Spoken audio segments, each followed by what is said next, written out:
महत्वपूर्ण विषय हैं। तो आज हम इन्हीं कुछ बुनियादी लेकिन अब कह सकते हैं महत्वपूर्ण पहलुओं पर बात करेंगे, सीधे सरल अंदाज में। हाँ, चलिए शुरू करते हैं। शुरुआत करते हैं खगोलीय पिंडों से, मतलब सेलेस्टियल बॉडीज। ये आखिर हैं क्या? देखिए, सरल शब्दों में कहें तो अंतरिक्ष में मौजूद हर प्राकृतिक चीज वो एक खगोलीय पिंड है। अच्छा। इनमें कुछ खास होते हैं क्योंकि उनमें अपनी रोशनी, अपनी ऊर्जा होते हैं।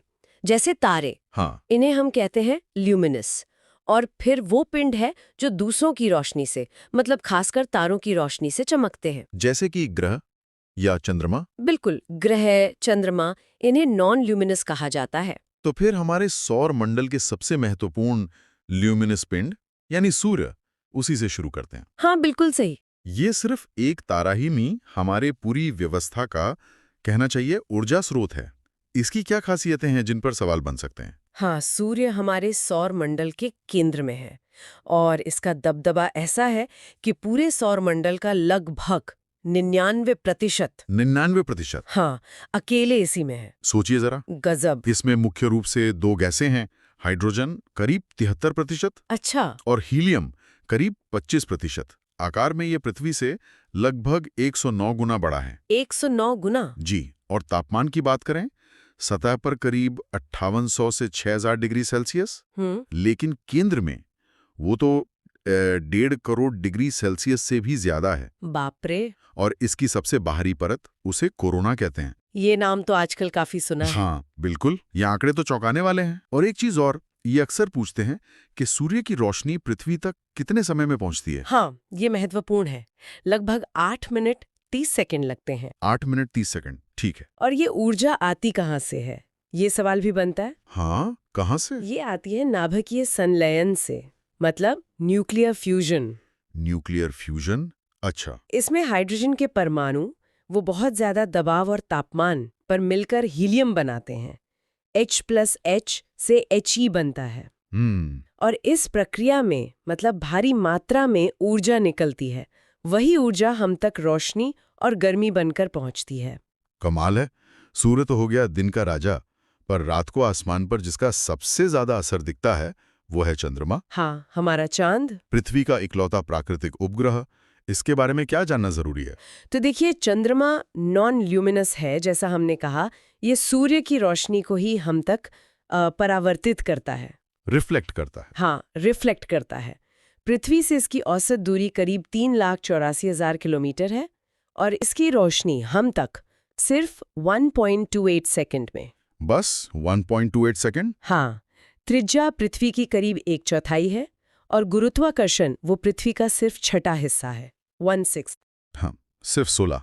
जी। और एक बात जो हमेशा जिज्ञासा जगाती है हमें, जी। चंद्रमा का हमेशा एक ही साइड क्यों दिखता है, दूसरा क्यों नहीं? हाँ, ये बहुत ही दिलचस्प सवाल है और इसका कारण भी उतना ही दिलचस्प है। बताइए। ऐसा इसलिए है क्योंकि चंद्रमा जितने समय में अपनी धुरी पर घूमता है, मतलब रोटेशन करता है, हाँ। ठीक उतने ही समय में वो पृथ्वी का भी एक चक्कर पूरा कर लेता है, रेवोल्यूशन। अच्छा, दोनों का टाइम बराबर? हाँ, बिल्कुल बराबर, करीब 27.3 दिन। इसी तालमेल को सिंक्रोनस रोटेशन कहते हैं। Synchronous rotation. और इसी वजह से उसका एक फेस, एक हिस्सा हमेशा पृथ्वी की तरफ रहता है और दूसरा हमसे छिपा रहता है। तो मतलब चंद्रमा का एक दिन और पृथ्वी के चारों ओर उसका एक साल, वो बराबर हो गया? हाँ, एक तरह से कह सकते हैं। समय की बिल्कुल अलग धारणा है ना। अब उन दूर टिमटिमाते तारों और उनके समूहों यानी तारामंडलों पर आते हैं। तारे, जैसा हमने समझा, ल्यूमिनस होते हैं, अपने रोशनी। कुछ मशहूर तारे हैं जैसे राइजल, वो ओरायन तारामंडल का सबसे चमकीला सदस्य है। ओरायन? हाँ। फिर सीरियस, जिसे डॉग स्टार भी कहते हैं, ये रात के आसमान का सबसे चमकीला तारा है। सबसे चमकीला? और प्रोक्सिमा सेंटोरी, ये हमारे सूर्य के बाद पृथ्वी का सबसे नजदीकी तारा है। सबसे करीबी। जी। और जब तारे आसमान में कोई जानी पहचानी सी आकृति बनाते दिखते हैं ना, हाँ, जैसे सप्तऋषि। बिल्कुल, उसे तारामंडल या कॉन्स्टलेशन कहते हैं। जैसे ऑर्सा मेजर यानी सप्तऋषि मंडल या हाइड्रा, जो ज्ञात तारामंडलों में सबसे बड़ा है। और कभी-कभी आसमान में ये दूसरी चीजें दिखती हैं, जैसे एस्ट्रॉइड्स, मीटियोर्स, कॉमेट्स।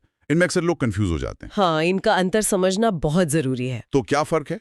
देखिए, एस्ट्रॉइड्स यानी क्षुद्र ग्रह, ये चट्टानी पिंड है। ज्यादातर मंगल और बृहस्पति के बीच सूर्य की परिक्रमा करते हैं। अच्छा, चट्टाने। हाँ। मीटेरॉइड्स वो धूलकण या छोटे पत्थर होते हैं अंतरिक्ष में। ठीक। जब भी पृथ्वी के वायुमंडल में तेजी से घुसते हैं तो घर्षण से जल उठते हैं। इन्हें ही हम मीटियोर्स या टूटता तारा कहते हैं। अच्छा, जो हम कहते हैं टूटता तारा वो मीटियोर है? हाँ, और अगर कोई टुकड़ा बचकर जमीन तक पहुंच जाए तो वो मीटियोराइट कहलाता है। मीटियोराइट, ठीक है। और कॉमेट्स? कॉमेट्स यानी धूमकेतु, ये बर्फीली धूल और गैस के गोले हैं। बर्फीले? हाँ, बर्फीले। जब ये सूर्य के पास आते हैं तो गर्मी से इनकी बर्फ पिघलकर गैस और धूल की एक पूंछ सी बनाती है जो बहुत खूबसूरत दिखती है। ये वर्गीकरण काफी स्पष्ट हुआ। आखिर में एक बड़ा सवाल, ये सब बना कैसे? सौरमंडल की उत्पत्ति, इसका कोई स्वीकृत सिद्धांत है? हाँ, जो सबसे ज्यादा माना जाने वाला सिद्धांत है वो है नेब्यूला थ्योरी। Nebula theory? इसे कांट ने प्रस्तावित किया था और बाद में लेप्लास ने सुधारा। ये कहता है कि हमारा सौरमंडल अरबों साल पहले गैस और धूल के एक विशाल घूमते हुए बादल से बना, जिसे नेब्यूला कहते हैं। एक बादल से? हाँ, एक बहुत बड़े बादल से। गुरुत्वाकर्षण के कारण ये बादल सिकुड़ने लगा, केंद्र में पदार्थ जमा होकर सूर्य बना। हाँ। और जो बाकी बचा पदार्थ था उससे ग्रह, क्षुद्र ग्रह और दूसरे पिंड बन गए। तो ये थी हमारे ब्रह्मांड और सौरमंडल की कुछ अहम बातें। मुझे लगता है ये प्रतियोगी परीक्षाओं के नजरिए से काफी उपयोगी हो सकती हैं। बिल्कुल, ये मूल बातें हैं। ये एक तरह से नींव का काम करती हैं आगे की समझ के लिए। हाँ। यहाँ एक विचार छोड़ जाती हूँ। हाँ। हमने कहा कि चंद्रमा का एक हिस्सा हमसे छिपा रहता है, उसे कभी-कभी डार्क साइड कह देते हैं। कहते हैं। हालांकि वहाँ अंधेरा नहीं होता, सूरज की रोशनी तो वहाँ भी जाती है, बस वो पृथ्वी से दिखता नहीं। सही बात है। तो सोचिए, उस छिपे हुए हिस्से पर, जिसे फार साइड कहना ज्यादा सही है, वहाँ क्या अनोखी भूवैज्ञानिक संरचनाएं या क्या रहस्य छुपे हो सकते हैं जिनकी खोज अभी बाकी है। तो चलिए सूरज के सबसे पास वाले ग्रह से शुरू करते हैं और एक एक करके सभी ग्रहों के जो मुख्य बातें हैं वो समझते हैं। ठीक है, तो शुरुआत करते हैं बुध यानी मर्क्यूरी से। हाँ, और सूरज के सबसे करीब होने के साथ साथ ये हमारे सौरमंडल का सबसे छोटा ग्रह भी है। व्यास इसका करीब 4900 किलोमीटर है। और एक खास बात, इसका अपना कोई चांद या उपग्रह नहीं है। सबसे छोटा और सबसे तेज भी तो है। सूरज का एक चक्कर सिर्फ 88 दिनों में। हाँ बिल्कुल, सौरमंडल में सबसे तेज परिक्रमा इसी की है। इतनी तेजी क्यों? मतलब कोई खास वजह? हाँ, देखिए सूरज के जितना करीब कोई ग्रह होगा उसकी कक्षा उसका ऑर्बिट उतना ही छोटा होगा और गुरुत्वाकर्षण के कारण उसे तेजी से घूमना भी पड़ता है। अच्छा, समझ गए। ठीक है, बुध के बाद आता है शुक्र, वीनस, जिसे भोर का तारा या सांझ का तारा भी कहते हैं, है ना? जी हाँ, क्योंकि ये सूरज निकलने से पहले और शाम को सूरज डूबने के बाद आसानी से दिख जाता है, बहुत चमकीला। और मजेदार बात यह है कि ये सूरज से दूसरे नंबर पर है, लेकिन सौरमंडल का सबसे गर्म ग्रह यही है, बुध से भी ज्यादा गर्म है। लेकिन बुध तो ज्यादा पास है सूरज के, फिर शुक्र ज्यादा गर्म क्यों? इसका कारण है शुक्र का वायुमंडल। वो बहुत ही घना है और उसमें कार्बन डाइऑक्साइड गैस भरी पड़ी है। तो ये गैस एक कंबल की तरह काम करती है और सूरज की गर्मी को अंदर तो आने देती है पर बाहर नहीं जाने देती, जिसे हम ग्रीन हाउस इफेक्ट कहते हैं।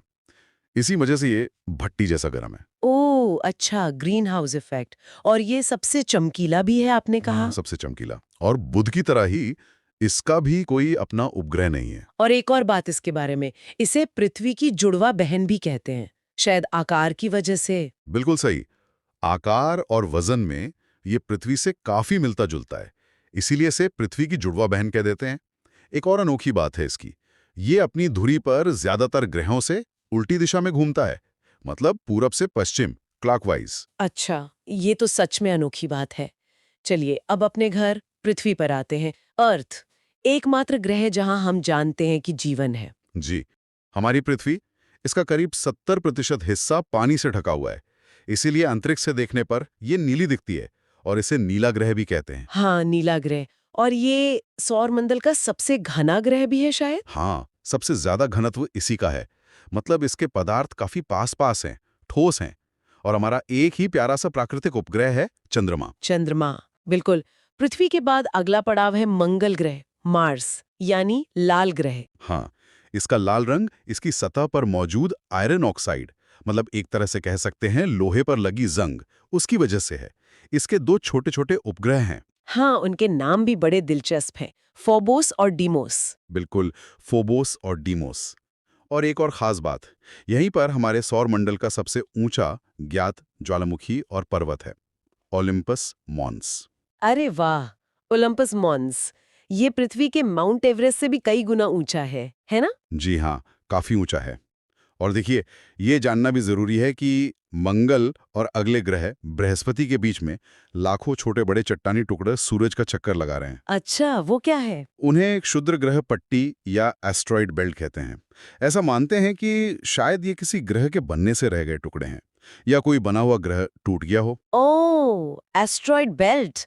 तो इस बेल्ट के पार ग्रहों का मिजाज बदल जाता होगा। बिल्कुल, यहाँ से गैस और बर्फीले ग्रहों का इलाका शुरू होता है, मतलब गैस जाइंट्स और आइस जाइंट्स।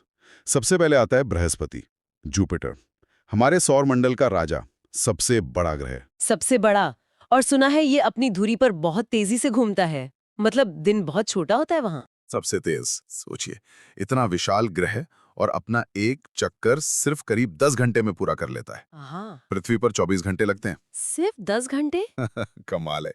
और इसके उपग्रह? इसके तो बहुत सारे उपग्रह हैं, दर्जनों, हम्म, लेकिन 4 सबसे बड़े वाले, जिन्हें गैलीलियन मून्स कहते हैं, हम्म, आयो, यूरोपा, गैनेमीड और कैलिस्टो। हम्म। इन्हें गैलीलियो ने अपनी दूरबीन से खोजा था। गैलीलियन मून्स, अच्छा। हाँ। और ये रात में चमकता भी है काफी। हाँ, आसमान में चांद और शुक्र के बाद ये तीसरा सबसे चमकीला पिंड है जो हमें दिखता है। ठीक है। बृहस्पति के बाद अगला शानदार नजारा है शनि का, सैटर्न। अपने छल्लों के लिए मशहूर। हाँ, शनि दूसरा सबसे बड़ा ग्रह। और इसकी एक और खास बात है इसका घनत्व, इसकी डेंसिटी। हम्म, ये इतनी कम है कि अगर कोई बहुत बड़ा समुद्र होता तो शनि उस पर तैर सकता। पानी से भी कम घनत्व है इसका। सच में पानी पर तैर सकता है? हाँ, ये तो कमाल है। हाँ। और इसका सबसे बड़ा उपग्रह टाइटन है शायद। जी हाँ, टाइटन। और टाइटन खुद इतना बड़ा है कि ये बुध ग्रह से भी बड़ा है। इसका अपना घना वायुमंडल भी है। और शनि के छल्ले, क्या वो ठोस है, एक प्लेट की तरह? नहीं नहीं, वो ठोस नहीं है। वो असल में अरबों छोटे बड़े बर्फीले कणों, धूल और चट्टानों के टुकड़ों से बने हैं जो शनि के चारों ओर घूम रहे हैं। कैसनी और ह्यूजेंस जैसे मिशनों ने इनके बारे में काफी जानकारी दी है। कैसनी ने इसके एक रिंग की खोज की, ह्यूजेंस ने भी अध्ययन किया। अच्छा, तो ये कणों से बने हैं। शनि के बाद आते हैं अरुण और वरुण। इन्हें बर्फीले दानव या आइस जाइंट्स कहते हैं। ठीक, पहले अरुण की बात करते हैं। जी, अरुण या यूरेनस, इसकी खोज विलियम हर्शेल ने 1781 में की थी। ये दूरबीन से खोजा गया पहला ग्रह था। इसे आइस जॉइंट कहते हैं क्योंकि इसमें गैसों के साथ साथ पानी, अमोनिया और मीथेन जैसी जमी हुई चीजें ज्यादा हैं। और ये भी शुक्र की तरह उल्टा घूमता है, क्लॉकवाइज। हाँ, ये भी क्लॉकवाइज घूमता है। और इसकी एक और बहुत अजीब बात है, इसका झुकाव। झुकाव? कैसा झुकाव? इसका अक्षीय झुकाव, मतलब एक्सियल टिल्ट, करीब 98 डिग्री है। तो ऐसा लगता है जैसे ये अपनी कक्षा में लेटा हुआ लुढ़क रहा हो। इसीलिए इसे लेटा हुआ ग्रह भी कहते हैं। 98 डिग्री मतलब लगभग पूरा लेटा हुआ। और इसका रंग, वो हल्का नीला हरा सा क्यों है? वो मीथेन गैस की वजह से है। मीथेन गैस लाल रोशनी को सोख लेती है और नीली हरी रोशनी को परावर्तित करती है। इसके भी करीब 27 ज्ञात उपग्रह हैं और हल्के छल्ले भी हैं इसके चारों ओर। और हाँ, ये सौरमंडल का सबसे ठंडा ग्रह माना जाता है। सबसे ठंडा, ठीक है। और आखिर में सबसे दूर 8वां ग्रह वरुण यानी नेपच्यून। हाँ, वरुण, ये भी एक आइस जाइंट है। अरुण का जुड़वां कह सकते हैं एक तरह से। इसका रंग भी मीथेन की वजह से काफी गहरा नीला है। और इसकी खोज भी बड़ी दिलचस्प थी, है ना? इसे देखा नहीं गया था पहले। बिल्कुल, इसकी मौजूदगी का अंदाजा पहले गणितीय गणनाओं से लगाया गया था। मतलब अरुण की कक्षा में कुछ गड़बड़ी देखकर वैज्ञानिकों ने हिसाब लगाया कि कोई और ग्रह होना चाहिए जो उसे खींच रहा है। फिर उसी हिसाब से दूरबीन से खोजा गया। योहन गाले और अर्बन लेवेरियर का इसमें मुख्य योगदान था। वाह, गणित से खोज लिया ग्रह को। और इसके उपग्रह? इसके 14 ज्ञात उपग्रह हैं, जिनमें ट्राइटन सबसे बड़ा और सबसे मशहूर है। ट्राइटन की खास बात यह है कि ये वरुण के घूमने की दिशा से उल्टी दिशा में उसकी परिक्रमा करता है। अच्छा, तो ये थी हमारे सौर मंडल के 8 ग्रहों की एक संक्षिप्त यात्रा, बुध से वरुण तक।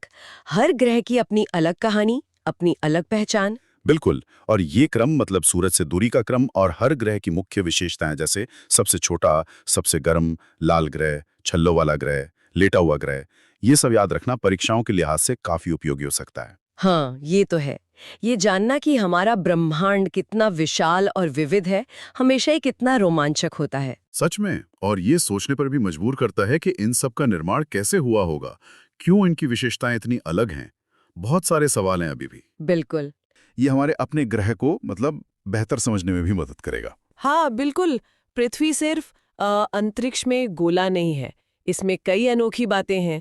आज हम इसकी बनावट, इसकी गतियाँ, सूरज से इसकी दूरी कैसे बदलती है, इसका झुकाव और हाँ, इसकी उम्र कैसे पता चली, इन सब पर चर्चा करेंगे। तो सबसे पहले पृथ्वी की आकृति शेप से शुरू करते हैं। हम अक्सर इसे गोल मान लेते हैं, पर क्या ये सच में पूरी तरह गोल है? नहीं, बिल्कुल नहीं। पृथ्वी की जो असल आकृति है उसे जियोइड कहते हैं, या थोड़ी और तकनीकी भाषा में कहें तो ओब्लेट स्फेरॉइड। आसान शब्दों में यूं समझिए कि ये ध्रुवों पर पोल्स पर थोड़ी सी चपटी है और भूमध्य रेखा यानी इक्वेटर पर थोड़ी उभरी हुई। अच्छा, जैसे संतरा होता है कुछ वैसा, पर शायद बहुत कम फर्क होगा। हाँ, संतरे जैसा। पर वो उभार और चपटापन बहुत ही मामूली है। और ये होता क्यों है, ये चपटापन और उभार? ये पृथ्वी की अपनी धुरी पर घूमने की वजह से है। देखिए, जब पृथ्वी घूमती है तो भूमध्य रेखा वाले हिस्से पर बाहर की तरफ एक खिंचाव पैदा होता है। इसे हम केंद्रापसारक बल या सेंट्रीफ्यूगल फोर्स कहते हैं। जैसे आप कोई चीज रस्सी से बांधकर घुमाएं तो वो बाहर भागती है ना। हाँ, समझ गया। बिल्कुल वैसा ही। तो इस खिंचाव से इक्वेटोरियल हिस्सा थोड़ा सा उभर जाता है और ध्रुवों पर ये असर लगभग नहीं होता, इसलिए वो थोड़े चपटे रह जाते हैं। अच्छा, तो इसी वजह से शायद इसका रेडियस त्रिज्या भी हर जगह एक जैसी नहीं होगी। हाँ, सही पकड़ा आपने। भूमध्य रेखीय त्रिज्या यानी इक्वेटोरियल रेडियस करीब 6378 किलोमीटर है, जबकि ध्रुवीय त्रिज्या पोलर रेडियस थोड़ी कम है, लगभग 6357 किलोमीटर। तो औसत कितना लेते हैं फिर? औसत त्रिज्या मीन रेडियस हम आमतौर पर 6371 किलोमीटर मानते हैं। ये जो छोटा सा फर्क है ना, ये भी पृथ्वी के गुरुत्वाकर्षण और सैटेलाइट्स की कक्षाओं पर असर डालता है। ये तो हुई बनावट की बात। अब जरा पृथ्वी की गतियों को समझते हैं। हम ये तो जानते हैं कि पृथ्वी घूमती है, जिससे दिन और रात होते हैं। जी, पृथ्वी की दो मुख्य गतियां हैं। पहली है घूर्णन यानी रोटेशन। इसका मतलब है अपने ही अक्ष यानी एक्सिस पर घूमना। ये पश्चिम से पूर्व दिशा में घूमती है, इसीलिए हमें सूरज पूर्व से उगता हुआ दिखता है। और एक चक्कर कितनी देर में पूरा होता है? एक चक्कर पूरा करने में इसे लगते हैं 23 घंटे 56 मिनट और 4 सेकंड, जिसे हम अपनी सुविधा के लिए मोटा-मोटा 24 घंटे मान लेते हैं। अच्छा, और ये जो घूमने की स्पीड है, क्या ये हर जगह एक जैसी है, भूमध्य रेखा पर और ध्रुवों पर? नहीं, बिल्कुल नहीं। भूमध्य रेखा पर पृथ्वी सबसे तेज घूमती है, करीब 1670 किलोमीटर प्रति घंटा। लेकिन जैसे जैसे आप ध्रुवों की तरफ जाएंगे, पोल्स की तरफ, ये गति कम होती जाती है और ध्रुवों पर तो ये लगभग शून्य हो जाती है। दिलचस्प है। और दूसरी वाली गति कौन सी है? वो है परिक्रमण, रेवोल्यूशन, यानी सूर्य के चारों ओर चक्कर लगाना। पृथ्वी सूर्य का चक्कर एक अंडाकार दीर्घवृत्ताकार इलिप्टिकल रास्ते पर लगाती है। वो रास्ता पूरी तरह गोल नहीं है। और इसमें कितना समय लगता है? 1 साल? हाँ, एक चक्कर पूरा करने में लगते हैं 365 डेज, 6 आवर्स, 9 मिनट्स और 9 सेकंड्स। ओह, तो यही वो अतिरिक्त 6 घंटे हैं जो हर 4 साल में जुड़कर एक पूरा दिन बन जाते हैं और लीप ईयर आता है। बिल्कुल सही। और इसकी कक्षीय गति ऑर्बिटल स्पीड भी काफी तेज है। कितनी तेज? पृथ्वी अपनी कक्षा में लगभग 29.8 किलोमीटर प्रति सेकंड की औसत गति से चलती है। सोचिए, 1 सेकंड में करीब 30 किलोमीटर। तुलना करें अगर, तो हमारे सौरमंडल में बुध यानी मर्क्यूरी सबसे तेज घूमता है सूरज के चारों ओर और नेपच्यून सबसे धीमा। आपने बताया कि कक्षा अंडाकार है, तो इसका मतलब सूर्य से पृथ्वी की दूरी हमेशा बदलती रहती होगी? हाँ, ये दूरी फिक्स नहीं है, बदलती रहती है। जब पृथ्वी सूरज के सबसे पास होती है, उस पॉइंट को कहते हैं उपसौर या पेरिहेलियन। ये आमतौर पर 3 जनवरी के आसपास होता है। तब दूरी होती है लगभग 147.5 मिलियन किलोमीटर। और जब सबसे दूर होती है? जब सबसे दूर होती है उसे कहते हैं अपसौर यानी एफिलियन। ये 4 जुलाई के आसपास होता है। तब दूरी करीब 152.5 मिलियन किलोमीटर तक हो जाती है। ये तो बड़ी मजेदार बात है कि जब हम सूरज से सबसे दूर होते हैं जुलाई में, तब हमारे यहाँ मतलब उत्तरी गोलार्ध में गर्मियां होती हैं। हाँ, ये बहुत कॉमन कंफ्यूजन है। इसका मतलब है कि मौसम पर दूरी का सीधा असर नहीं पड़ता। तो फिर मौसम क्यों बदलते हैं? मौसम बदलने का मुख्य कारण है पृथ्वी का अपने अक्ष पर झुकाव, न कि दूरी। वैसे ऐसा ही कुछ चांद के साथ भी होता है।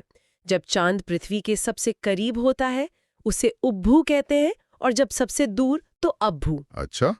तो अब आते हैं पृथ्वी के झुकाव पर। आपने अभी कहा कि मौसम के लिए यही जिम्मेदार है। जी हाँ, ये बहुत ही महत्वपूर्ण कॉन्सेप्ट है। पृथ्वी का जो अक्ष है वो एकदम सीधा नहीं है। वो अपनी कक्षा के तल ऑर्बिटल प्लेन के संबंध में 23.5 डिग्री झुका हुआ है।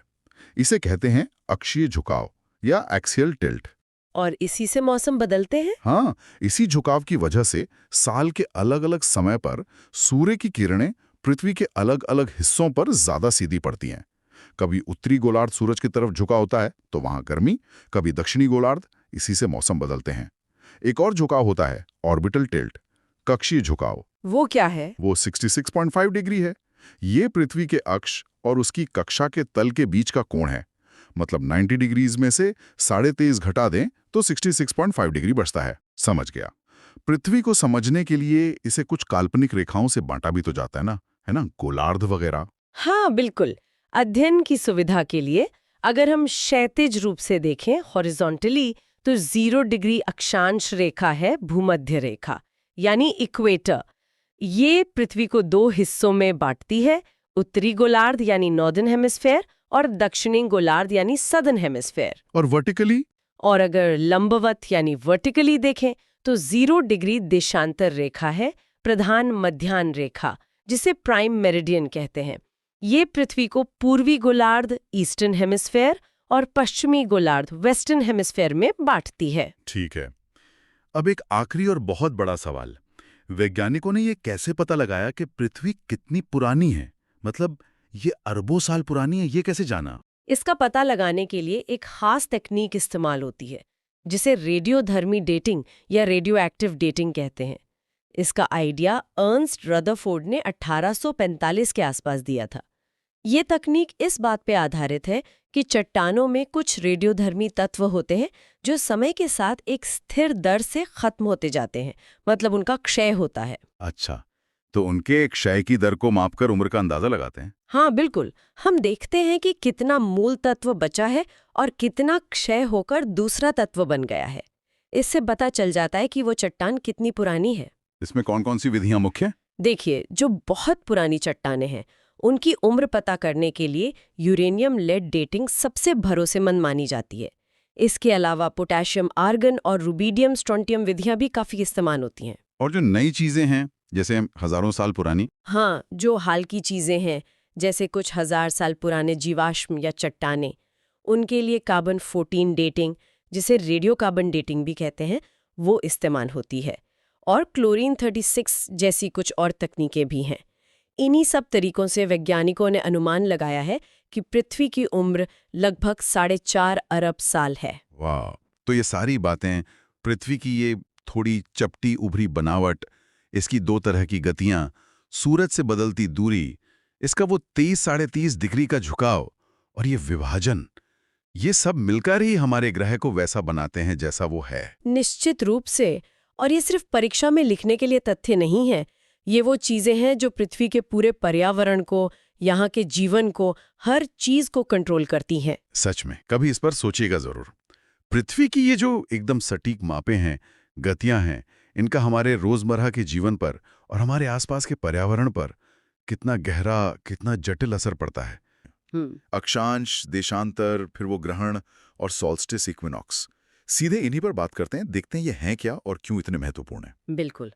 ये असल में पृथ्वी पर किसी भी जगह का, आप कह सकते हैं, पता बताने का एक सिस्टम है। हाँ। और साथ ही ये समझने का तरीका कि कैसे पृथ्वी, सूरज और चांद की स्थितियां, उनकी चाल हमारे मौसम और दिन रात तय करती हैं। ये जो काल्पनिक रेखाएं हैं या खगोलीय घटनाएं, ये सिर्फ किताबों की बातें नहीं है, ये हमारे रोजमर्रा के जीवन से भी जुड़ी हैं। हाँ, ये बात तो है। तो शुरुआत करते हैं देशांतर से, यानी लॉन्गिट्यूड से। ये वो खड़ी रेखाएं हैं ना, हाँ जो नक्शे पर नॉर्थ पोल से साउथ पोल तक जाती हुई दिखती हैं। हाँ, वर्टिकल लाइंस।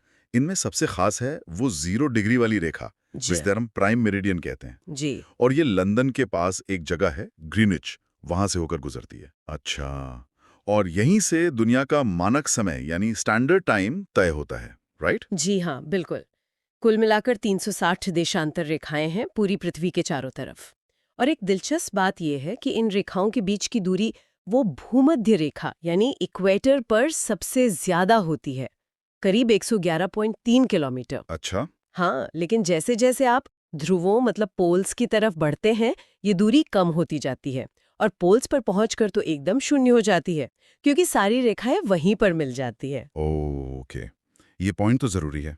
और आपने कहा प्राइम मेरिडियन 8 देशों से गुजरती है, ये भी याद रखना होगा। हाँ, ये कई बार पूछ लिया जाता है एग्जाम्स में। और इसी के ठीक पीछे मतलब 180 डिग्री पर अंतर्राष्ट्रीय तिथि रेखा है, इंटरनेशनल डेट लाइन। वो थोड़ी टेढ़ी मेढ़ी बनाई गई है जानबूझकर, ताकि कोई एक ही देश या द्वीप समूह दो अलग अलग तारीखों में न बंट जाए। समझ गया। तो ये देशांतर या लॉन्गिट्यूड ये समय के लिए ज्यादा महत्वपूर्ण है, लेकिन किसी जगह की एकदम सटीक लोकेशन के लिए तो कुछ और भी चाहिए होगा। यहाँ पर शायद अक्षांश मतलब लैटिट्यूड काम आती है। ये वो आड़ी रेखाएं हैं पूरब से पश्चिम वाली। एकदम सही पकड़ा, ये हॉरिजॉन्टल लाइंस हैं और इनमें सबसे अहम लैटिट्यूड है 0 डिग्री वाली यानी भूमध्य रेखा या इक्वेटर। ये पृथ्वी को ठीक बीच से उत्तरी और दक्षिणी गोलार्ध, नॉर्दर्न और सादर्न हेमिस्फीयर में बांटती है। अच्छा, और इनके बीच की दूरी क्या वो भी बदलती है लॉन्गिट्यूड की तरह? नहीं, यही फर्क है। लॉन्गिट्यूड के उलट अक्षांश रेखाओं के बीच की दूरी लगभग बराबर ही रहती है, करीब करीब 111 किलोमीटर। इक्वेटर को मिलाकर कुल 181 अक्षांश रेखाएं होती हैं। 181, ओके। और इनमें कुछ खास हैं जिनके नाम याद रखने चाहिए। 23.5 डिग्री नॉर्थ पर कर्क रेखा, Tropic of Cancer. 23.5 degree south पर मकर रेखा, ट्रॉपिक ऑफ कैप्रिकॉर्न। फिर 66.5 डिग्री नॉर्थ पर आर्कटिक सर्कल और 66.5 डिग्री साउथ पर एंटार्क्टिक सर्कल। हाँ, ये नाम तो सुने हैं, कर्क रेखा, मकर रेखा। इन्हीं अक्षांशों के आधार पर पृथ्वी के ताप कटिबंध मतलब हीट जोन्स बनते हैं। उष्ण कटिबंध, टॉरिड जोन, शीतोष्ण कटिबंध, टेम्परेट जोन्स और शीत कटिबंध, फ्रिजिड जोन्स। जलवायु यानी क्लाइमेट से जुड़े सवालों के लिए ये क्लासिफिकेशन समझना बहुत जरूरी है। तो मतलब लॉन्गिट्यूड और लैटिट्यूड ये दोनों मिलकर एक जाल जैसा है, एक ग्रिड बनाते हैं, जिससे हम पृथ्वी पर किसी भी जगह को पिन पॉइंट कर सकते हैं। बिल्कुल। यही है वो ग्रिड सिस्टम। किसी भी जगह का अक्षांश और देशांतर बता दिया तो उसकी सटीक लोकेशन पता चल जाती है। ग्रेट, ये ग्रिड सिस्टम तो समझ आ गया। अब जरा ग्रहण पर आते हैं। इक्लिप्स, सूर्य ग्रहण और चंद्र ग्रहण ये कैसे होते हैं, इनमें क्या फर्क है? ये दरअसल सूर्य, पृथ्वी और चांद के एक सीध में आने का खेल है, उनकी अलाइनमेंट का। जब चांद सूर्य और पृथ्वी के बीच आ जाता है, मतलब क्रम होता है सन, मून, अर्थ, तो चांद की छाया पृथ्वी पर पड़ती है और हमें उस हिस्से से सूरज ढका हुआ दिखता है। इसी को सूर्य ग्रहण, सोलर इक्लिप्स कहते हैं। अच्छा, सन, मून, अर्थ, और ये पूरा भी हो सकता है और थोड़ा सा भी। हाँ, ये पूर्ण सूर्य ग्रहण टोटल इक्लिप्स हो सकता है जब चांद सूरज को पूरी तरह ढक ले। आंशिक हो सकता है जब थोड़ा हिस्सा ढके, या फिर वलयाकार भी हो सकता है जिसमें चांद सूरज के बीच में आ जाता है, लेकिन छोटा होने की वजह से किनारे एक रिंग की तरह दिखते हैं। समझ गया। और चंद्र ग्रहण, वो इसका उल्टा होगा? हाँ, चंद्र ग्रहण यानी लूनर इक्लिप्स में पृथ्वी जो है वो सूरज और चांद के बीच आ जाती है। अलाइनमेंट होता है सन, अर्थ, मून। तब पृथ्वी की छाया चांद पर पड़ती है और चांद या तो पूरी तरह छिप जाता है या फिर धुंधला या तांबे जैसा लाल दिखने लगता है। अच्छा, तो इसमें पृथ्वी बीच में आ जाती है, सन, अर्थ, मून। जी, और कभी-कभी चंद्र ग्रहण के समय सुपर मून वाली स्थिति भी बन जाती है। सुपर मून, वो क्या होता है? सुपर मून तब होता है जब चांद अपनी कक्षा में घूमते हुए पृथ्वी के सबसे नजदीक होता है। उस पॉइंट को पेरिजी कहते हैं। तो उस वक्त चांद थोड़ा ज्यादा बड़ा और चमकीला नजर आता है। वाह, ये अलाइनमेंट का खेल तो बड़ा ही दिलचस्प है। अच्छा, अब मेरा अगला टॉपिक है सॉल्स्टिस और इक्विनॉक्स। इनके बारे में भी काफी सुना है। कहते हैं मौसम बदलने से इनका सीधा संबंध है, ये कैसे होता है? इसका जो मुख्य कारण है वो है पृथ्वी का अपने घूमने वाले अक्ष माने एक्सिस पर 23.5 डिग्री झुका होना। ये झुकाव फिक्स्ड है और इसी झुके हुए अक्ष के साथ पृथ्वी सूरज के चारों ओर चक्कर लगाती है। यही झुकाव और चक्कर मिलकर मौसम बनाते हैं। 23.5 डिग्री का झुकाव, ओके। तो सॉल्स्टिस? हाँ, देखिए साल में एक समय आता है करीब 21 जून के आसपास, जब पृथ्वी का उत्तरी गोलार्ध नॉर्दर्न हेमिस्फीयर सूरज की तरफ ज्यादा झुका होता है। उस समय सूरज की सीधी किरणें कर्क रेखा यानी ट्रॉपिक ऑफ कैंसर पर पड़ती हैं। इसी को हम समर सॉल्स्टिस कहते हैं। समर सॉल्स्टिस मतलब गर्मी वाला होती है। और इसी समय नॉर्थ पोल पर 6 महीने लंबा दिन शुरू हो जाता है, सूरज डूबता ही नहीं। अरे वाह, 6 महीने का दिन। तो फिर विंटर सोल्स्टिस इसका ठीक उल्टा होगा? हाँ बिल्कुल, करीब 22 दिसंबर के आसपास स्थिति उलट जाती है। अब दक्षिणी गोलार्ध सदर्न हेमिस्फीयर सूरज की तरफ ज्यादा झुका होता है।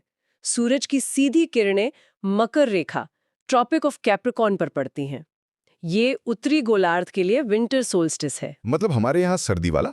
हाँ, इस दिन उत्तरी गोलार्ध में सबसे छोटा दिन और सबसे लंबी रात होती है, जबकि दक्षिणी गोलार्ध में ठीक उल्टा सबसे लंबा दिन और साउथ पोल पर 6 महीने का दिन शुरू होता है। Got it. तो 2 सोल्स्टिस हो गए। और इक्विनॉक्स, ये कब होता है? इक्विनॉक्स साल में 2 बार आता है।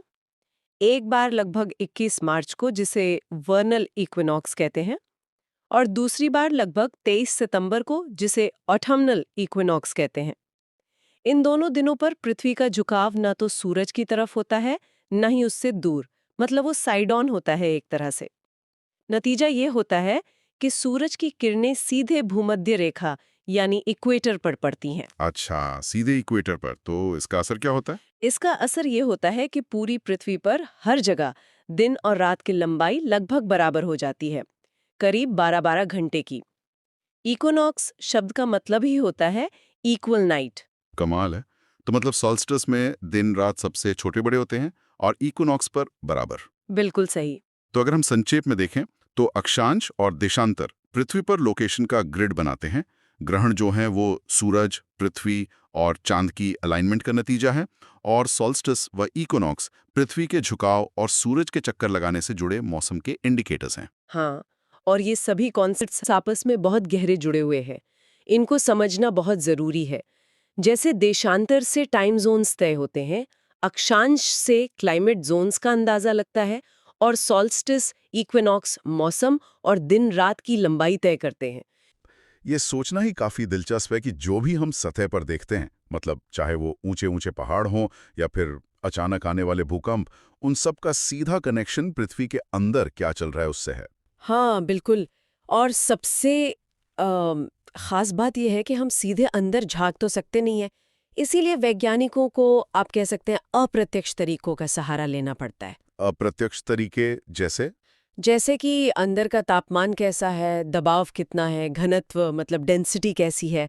लेकिन सबसे कारगर तरीका है भूकंपीय तरंगों का अध्ययन, जिन्हें साइज्मिक वेव्स कहते हैं। अच्छा, साइज्मिक वेव्स। हाँ, ये तरंगे पृथ्वी की अलग अलग परतों से गुजरते हुए अपनी चाल बदलती हैं, और इसी से हमें अंदर के स्ट्रक्चर का पता चलता है।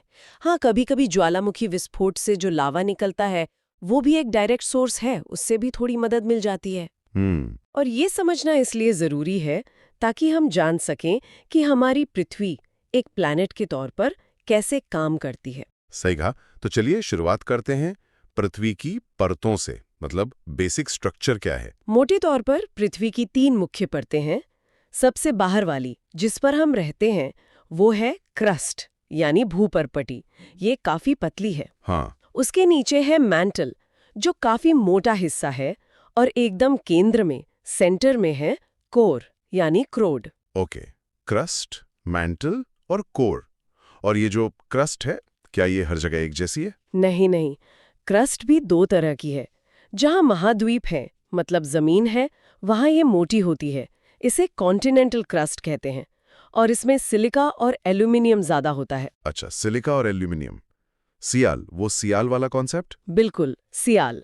और जहां महासागर हैं, समुद्र के नीचे, वहाँ ये पतली होती है। इसे ओशनिक क्रस्ट कहते हैं। ये ज़्यादा भारी मतलब डेंस होती है और इसमें सिलिका के साथ मैग्नीशियम ज़्यादा होता है, सीमा। सीमा, अच्छा, सीमा मतलब सिलिका और मैग्नीशियम। और ये ज्यादातर बेसाल्ट चट्टानों से बनी होती है ना? हाँ, सही। अब क्रस्ट के ठीक नीचे आता है मेंटल। ये पृथ्वी का सबसे बड़ा हिस्सा है वॉल्यूम के हिसाब से, और ये भी ज्यादातर सीमा से ही बना है। इसका ऊपरी भाग, जिसे एस्थेनोस्फीयर कहते हैं, वो बहुत इंपॉर्टेंट है।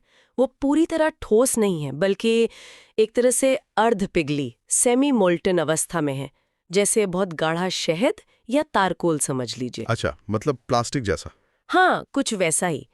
इसी परत के ऊपर पृथ्वी की ठोस प्लेटें तैरती हैं, और ज्वालामुखी के लिए जो मैग्मा होता है ना, वो भी यहीं से आता है। ओके, और आपने लिथोस्फीयर का भी जिक्र किया था? हाँ, लिथोस्फीयर असल में क्रस्ट और मेंटल का जो सबसे ऊपर वाला ठोस हिस्सा है, उन दोनों को मिलाकर बनता है। ये करीब 10 से लेकर 200 किलोमीटर तक मोटा हो सकता है। यही वो हिस्सा है जो प्लेटों में टूटा हुआ है। समझ गया। क्रस्ट और मेंटल का ऊपरी ठोस भाग बराबर लिथोस्फीयर, ठीक है। अब सबसे अंदर चलते हैं, कोर। हाँ, कोर। इसके भी 2 हिस्से हैं, बाहरी कोर आउटर कोर और आंतरिक कोर इनर कोर। बाहरी कोर वो तरल है, लिक्विड स्टेट में। तरल इतनी गहराई में? हाँ, ये लगभग 2300 किलोमीटर मोटी परत है, और इसमें पिघला हुआ लोहा और निकल है। और पता है, पृथ्वी का जो चुंबकीय क्षेत्र है, मैग्नेटिक फील्ड, वो इसी तरल बाहरी कोर की गति के कारण बनता है। ये हमारे लिए एक सुरक्षा कवच जैसा है। वाह, ये तो कमाल की बात है। और आंतरिक कोर? आंतरिक कोर बाहरी कोर से भी ज्यादा गर्म है, लेकिन उस पर दबाव इतना ज्यादा है, इतना ज्यादा प्रेशर है कि वो ठोस बन गया है। अच्छा, मतलब ज्यादा गर्मी के बावजूद ठोस, प्रेशर की वजह से? बिल्कुल। प्रेशर इतना है कि एटम्स हिल भी नहीं पाते। ये करीब 1200 किलोमीटर मोटा है, और क्योंकि कोर में मुख्य रूप से निकेल और आयरन है, इसीलिए इसे निफे परत भी कहते हैं। निफे? हाँ, ये नाम सुना है। तो ये जो लिथोस्फीयर की बात हुई, जो ठोस परत है, ये मतलब एक पूरा खोल नहीं है, ये टुकड़ों में है। हाँ, यही बात है।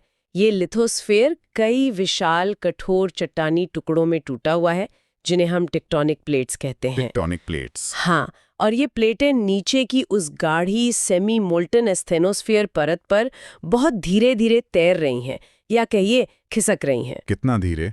बहुत धीरे, साल में बस कुछ सेंटीमीटर, लगभग उतनी ही तेजी से जितनी तेजी से हमारे नाखून बढ़ते हैं। अच्छा, हाँ, तो मतलब ये प्लेटें लगातार हिल रही हैं? बिल्कुल। और इन प्लेटों के जो किनारे हैं, हाँ, जहाँ ये एक दूसरे से मिलती हैं या दूर जाती हैं, वहीं पर दुनिया के ज्यादातर भूगर्भीय हलचल होती है। जैसे कि? जैसे भूकंप आना, ज्वालामुखी फटना, पहाड़ों का बनना, ये सब ज्यादातर इन्हीं प्लेट बाउंड्रीज पर होता है। कुछ बड़ी प्लेटों के नाम सुने होंगे आपने? Eurasian plate, Indian Australian plate, Pacific plate, African plate. हाँ, सुने। इन्हीं प्लेटों के आपस में टकराने, दूर जाने या अगल-बगल खिसकने से ही धरती का नक्शा लगातार बदलता रहता है। टकराती हैं तो उनके किनारों पर चट्टानों में स्ट्रेस जमा होता है, ऊर्जा जमा होती है। जब ये स्ट्रेस चट्टानों की सहन शक्ति से ज्यादा हो जाता है, तो वो टूटती हैं और जमा हुई ऊर्जा अचानक से निकलती है। इसी से पृथ्वी कांपती है, जिसे हम भूकंप कहते हैं। अच्छा, और वो फोकस और एपिसेंटर क्या होता है? जहां पृथ्वी के अंदर चट्टान टूटती है और ऊर्जा निकलती है, उस पॉइंट को फोकस या हाइपोसेंटर कहते हैं। और ठीक उसके ऊपर जमीन की सतह पर जो बिंदु होता है, उसे एपिसेंटर कहते हैं। नुकसान एपिसेंटर के आसपास सबसे ज्यादा होता है। और इन कंपनों को नापने के लिए सिस्मोग्राफ का इस्तेमाल होता है ना? हाँ, सिस्मोग्राफ इन भूकंपीय तरंगों को रिकॉर्ड करता है। ये तरंगे भी अलग-अलग तरह की होती हैं? हाँ, मुख्य रूप से 2 तरह की। पहली है बॉडी वेव्स, जो पृथ्वी के अंदर से होकर गुजरती हैं। इनमें भी 2 टाइप हैं, पी तरंगे और एस तरंगे। पी और एस? ई मतलब प्राइमरी, ये सबसे तेज होती हैं और ठोस, तरल, गैस तीनों मीडियम से गुजर सकती हैं। अच्छा। दूसरी हैं एस तरंगे यानी सेकेंडरी। ये पी तरंगों से धीमी होती हैं और इनकी खासियत ये है कि ये सिर्फ ठोस चीजों से ही गुजर सकती हैं, तरल से नहीं। ओह, तो क्या इसका मतलब? बिल्कुल, एस तरंगे बाहरी कोर से नहीं गुजर पाती, और यही इस बात का सबसे बड़ा सबूत है कि बाहरी कोर तरल अवस्था में है। कमाल है, ये तो एक पहेली सुलझाने जैसा है। हाँ, फिर जब ये बॉडी वेव्स P और S सतह पर पहुंचती हैं तो वे सरफेस वेव्स यानी सतही तरंगे पैदा करती हैं। ये तरंगे पृथ्वी की सतह के साथ साथ चलती हैं और आमतौर पर बिल्डिंग्स वगैरह को सबसे ज्यादा नुकसान यही पहुंचाती हैं। और भूकंप की तीव्रता कैसे नापते हैं? वो रिक्टर स्केल? हाँ, 2 मुख्य पैमाने हैं। रिक्टर स्केल भूकंप के दौरान निकली कुल ऊर्जा को मापता है, जिसे मैग्नीट्यूड कहते हैं। ये एक लॉगरिथमिक स्केल है, मतलब रिक्टर स्केल पर हर एक नंबर बढ़ने का मतलब है लगभग 32 गुना ज्यादा ऊर्जा। बाप रे, 32 गुना। हाँ, और दूसरा है मर्कैली स्केल। मर्कैली स्केल ये भूकंप से हुए नुकसान के आधार पर उसकी तीव्रता, इंटेंसिटी को मापता है। मतलब लोगों ने क्या महसूस किया, इमारतों को कितना नुकसान हुआ वगैरह। ठीक है, समझ गया। मैग्नीट्यूड के लिए रिक्टर और इंटेंसिटी के लिए मर्कैली। अच्छा, अब जरा इन प्लेट सीमाओं यानी प्लेट बाउंड्रीज के बारे में थोड़ा और बताइए। ये कितने प्रकार की होती हैं? मोटे तौर पर 3 मुख्य प्रकार की होती हैं। 3? कौन-कौन सी? पहली है अपसारी सीमा यानी डाइवर्जेंट बाउंड्री। यहाँ प्लेटें एक दूसरे से दूर जा रही होती हैं। दूर तो बीच में खाली जगह बन जाती होगी। हाँ, और उस खाली जगह में नीचे से पिघला हुआ मैग्मा ऊपर आता है, ठंडा होकर जमता है और नई क्रस्ट बन जाती है। समुद्रों के बीच में जो पहाड़ों की लंबी श्रृंखलाएं हैं, मिड ओशनिक रिज, वो इसी तरह बनती हैं। अच्छा, नई जमीन बनती है यहाँ। दूसरी कौन सी है? दूसरी है अभिसारी सीमा यानी कन्वर्जेंट बाउंड्री। यहाँ प्लेटें एक दूसरे की तरफ आकर टकराती हैं। टकराती हैं, तब क्या होता है? इसमें कई चीजें हो सकती हैं। अगर एक ओशानिक प्लेट और एक कॉन्टिनेंटल प्लेट टकराएं, तो भारी वाली ओशानिक प्लेट हल्की कॉन्टिनेंटल प्लेट के नीचे घुस जाती है। इसे सबडक्शन कहते हैं। सबडक्शन। हाँ, इससे गहरी समुद्री खाइयां बनती हैं और कॉन्टिनेंटल प्लेट पर ज्वालामुखी पर्वत बन जाते हैं, जैसे एंडीज पर्वत। अगर 2 कॉन्टिनेंटल प्लेटें टकराएं तो कोई नीचे नहीं धंसती, बल्कि दोनों मुड़कर ऊपर उठ जाती हैं और विशाल पर्वत श्रृंखलाएं बना देती हैं। जैसे कि हिमालय। बिल्कुल, हिमालय पर्वत भारतीय प्लेट और यूरेशियन प्लेट के टकराने से ही बना है। यहाँ पुरानी क्रस्ट नष्ट होती है या फिर मुड़ जाती है। दिलचस्प। और तीसरी? तीसरी है संरक्षी या रूपांतरण सीमा, ट्रांसफॉर्म बाउंड्री। यहाँ प्लेटें ना तो टकराती हैं न दूर जाती हैं, बल्कि एक दूसरे के अगल बगल रगड़ते हुए खिसकती हैं। अगल बगल? हाँ, हॉरिजॉन्टली, जैसे 2 गाड़ियां एक दूसरे को साइड से रगड़ते हुए निकल जाएं। यहाँ बड़े बड़े भ्रंश यानी फॉल्ट्स बनते हैं। यहाँ न तो क्रस्ट बनती है न नष्ट होती है। लेकिन हाँ, इन सीमाओं पर अक्सर बहुत तीव्र और खतरनाक भूकंप आते हैं। कोई उदाहरण? कैलिफोर्निया का सैन एंड्रियास फॉल्ट इसका एक बहुत मशहूर उदाहरण है। अच्छा, सैन एंड्रियास फॉल्ट, समझ गया। तो कुल मिलाकर ये तो साफ है कि पृथ्वी की गहराई में जो प्रक्रियाएं चल रही हैं, ये प्लेटों की जो मूवमेंट है और सतह पर जो हमें दिखता है, पहाड़, ज्वालामुखी, भूकंप, ये सब एक दूसरे से बहुत गहराई से जुड़े हुए हैं। एक पूरा सिस्टम है ये। बिल्कुल सही कहा, ये सब इंटरकनेक्टेड है और ये हमें सोचने पर भी मजबूर करता है ना, कि जिस तरह ये प्लेटें आज भी खिसक रही हैं, भविष्य में ये पृथ्वी के नक्शे को और कैसा आकार देंगी। हाँ, लाखों साल बाद दुनिया कैसे दिखेगी? ये तो सोचने वाली बात है। और दूसरा सवाल ये कि क्या इन आंतरिक प्रक्रियाओं की हमारी जो समझ बढ़ रही है, उससे हम कभी भूकंप जैसी आपदाओं का सटीक पूर्वानुमान लगा पाएंगे या कम से कम उनसे निपटने के लिए बेहतर तैयारी कर पाएंगे? ये कुछ बड़े सवाल हैं जिन पर वैज्ञानिक लगातार काम कर रहे हैं। वाकई, ये विषय जितना जटिल है उतना ही महत्वपूर्ण भी। खैर, इस विषय पर आपकी क्या राय है? आप क्या सोचते हैं? हमें कमेंट्स में जरूर बताएं। महाद्वीप और महासागर, हाँ, है ना? हाँ। इसमें एक आइडिया है महाद्वीपीय विस्थापन का, मतलब कॉन्टिनेंटल ड्रिफ्ट। अच्छा। ये कहता है कि आज जो हमें अलग अलग महाद्वीप दिखते हैं, हाँ। वो कभी एक ही विशाल भूखंड थे। मतलब एक सुपर कॉन्टिनेंट? पैंजिया कहते थे शायद उसे। हाँ, पैंजिया। और फिर वो धीरे धीरे खिसक कर अलग हो गए। और इसके सबूत भी बड़े मजेदार हैं। मैंने पढ़ा था, जैसे दुनिया के नक्शे को देखें तो लगता है कुछ महाद्वीपों के किनारे एक दूसरे में फिट हो सकते हैं। बिल्कुल सही, जैसे कोई पजल हो। जिगसॉ फिट कहते हैं इसे शायद। हाँ, जिगसॉ फिट। ये एक बहुत बड़ा सुराग है। और सिर्फ यही नहीं, और क्या है? अब सोचिए, हजारों किलोमीटर दूर बसे महाद्वीपों पर, जैसे अफ्रीका और दक्षिण अमेरिका, वहां एक जैसे पुराने पौधों और जानवरों के फॉसिल्स मिले हैं। अच्छा, मतलब वो जीव तैर कर तो नहीं गए होंगे इतनी दूर? बिल्कुल नहीं। और सोने जैसे कुछ खास खनिज उनके प्लेसिड डिपॉजिट अटलांटिक के दोनों तरफ मिलते हैं। और अलग-अलग महासागरों के पार जो चट्टानें हैं, उनकी उम्र और बनावट में भी समानताएं मिलती हैं।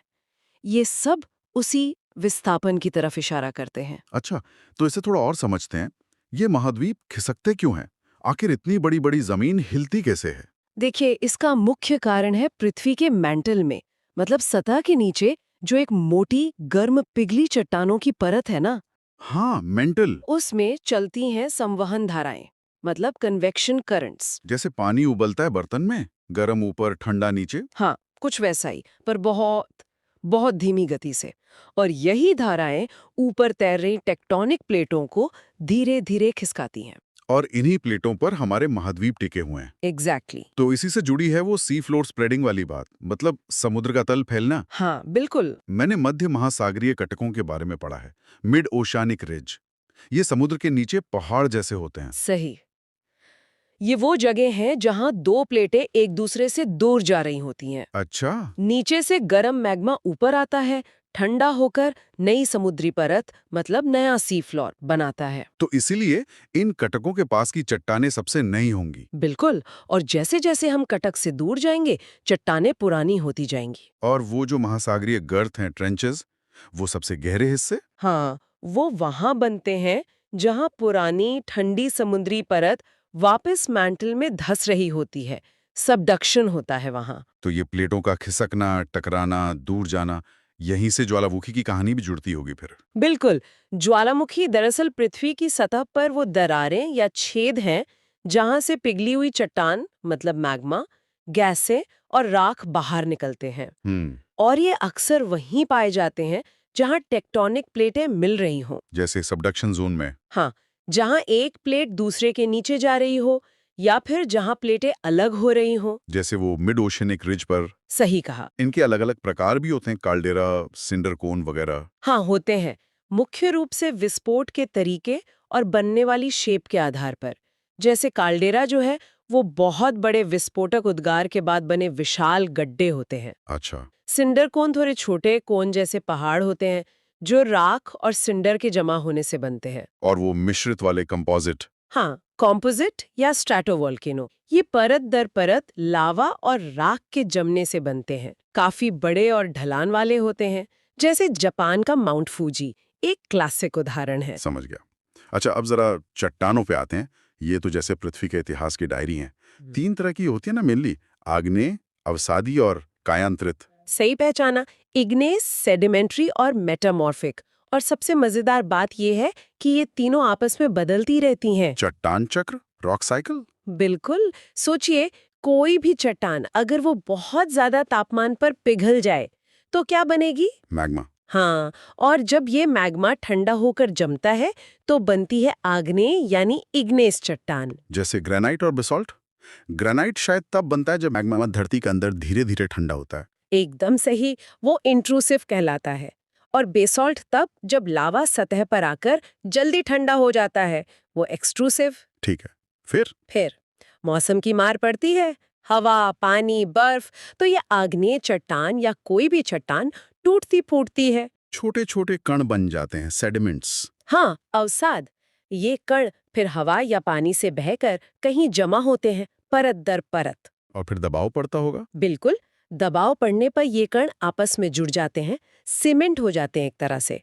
इसे लिथिफिकेशन कहते हैं और बन जाती है अवसादी यानी सेडिमेंट्री चट्टान। जैसे बलुआ पत्थर, सैंडस्टोन, जो रेत के कणों से बनता है। हाँ, या चूना पत्थर, लाइमस्टोन, जो समुद्री जीवों के खोल या कंकाल के टुकड़ों से बनता है। और कोयला भी तो एक अवसादी चट्टान ही है। हाँ, वो दबे हुए पेड़ पौधों से बनता है। ठीक है। और तीसरी कौन सी थी? कायांतरित। मेटामॉर्फिक। इसका क्या मतलब है? कायांतरित मतलब जिसका रूप बदल गया हो। जब कोई भी पुरानी चट्टान, चाहे आग्नेय हो या अवसादी, बहुत ज्यादा गर्मी या दबाव या दोनों के कारण अपना रूप और गुण बदल लेती है तो वो कायांतरित बन जाती है। मतलब वो पिघलती नहीं है? नहीं, पिघलती नहीं है, बस उसकी बनावट, उसके मिनरल्स बदल जाते हैं। ठोस अवस्था में ही बदलाव आता है। कोई उदाहरण? जैसे चूना पत्थर, जो एक अवसादी चट्टान है, वो ज्यादा गर्मी और दबाव से संगमरमर यानी मार्बल बन जाता है। अच्छा। ताजमहल वाला मार्बल। हाँ, और ग्रेनाइट जो आग्नेय चट्टान है वो नाइस नाम की कायांतरित चट्टान में बदल सकता है। तो ये चक्र चलता रहता है, कोई भी चट्टान किसी भी दूसरे प्रकार में बदल सकती है। बिल्कुल, यही रॉक साइकिल है। चलिए अब बात करते हैं समुद्र की एक बेहद खूबसूरत और नाजुक रचना की, मूंगा, कोरल्स। हाँ, मूंगा। ये असल में छोटे छोटे समुद्री जीव होते हैं, पॉलिप्स कहते हैं इन्हें। जीव होते हैं? मुझे लगा था पत्थर जैसे होते हैं। नहीं, ये जीव हैं जो समूहों में मतलब कॉलोनीज में रहते हैं और ये अपने शरीर के चारों ओर कैल्शियम कार्बोनेट का एक कठोर ढांचा बनाते हैं। अच्छा, जैसे सीप बनाती है। हाँ, कुछ वैसा ही। और जब लाखों करोड़ों पॉलिप्स के ये ढांचे जुड़ते जाते हैं पीढ़ी दर पीढ़ी, तो विशाल संरचनाएं बन जाती हैं। उन्हीं को मूंगा चट्टान या कोरल रीफ्स कहते हैं। जैसे ऑस्ट्रेलिया का ग्रेट बैरियर रीफ। बिल्कुल, वो दुनिया का सबसे बड़ा कोरल रीफ सिस्टम है। इनके लिए तो खास तरह का माहौल चाहिए होता है ना, ये हर कहीं तो नहीं मिलते। नहीं, बिल्कुल नहीं। इन्हें बढ़ने के लिए कुछ खास शर्तें पूरी होनी जरूरी हैं। जैसे कि? एक तो पानी साफ होना चाहिए, दूसरा खारा पानी हो मतलब सॉल्ट वाटर, तीसरा पर्याप्त धूप चाहिए। धूप?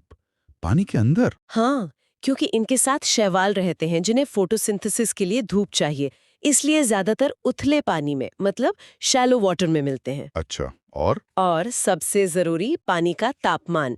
इन्हें गर्म पानी पसंद है पर बहुत ज्यादा गर्म नहीं, लगभग 20 से 30 डिग्री सेल्सियस के बीच का तापमान इनके लिए ठीक रहता है। और ये इतने रंग बिरंगे कैसे होते हैं?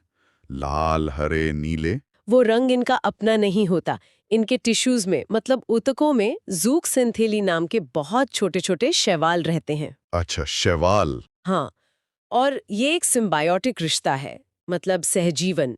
शैवाल फोटोसिंथेसिस करके मूंगे को भोजन देते हैं और यही शैवाल मूंगे को उसके सुंदर रंग भी देते हैं। और बदले में शैवाल को क्या मिलता है?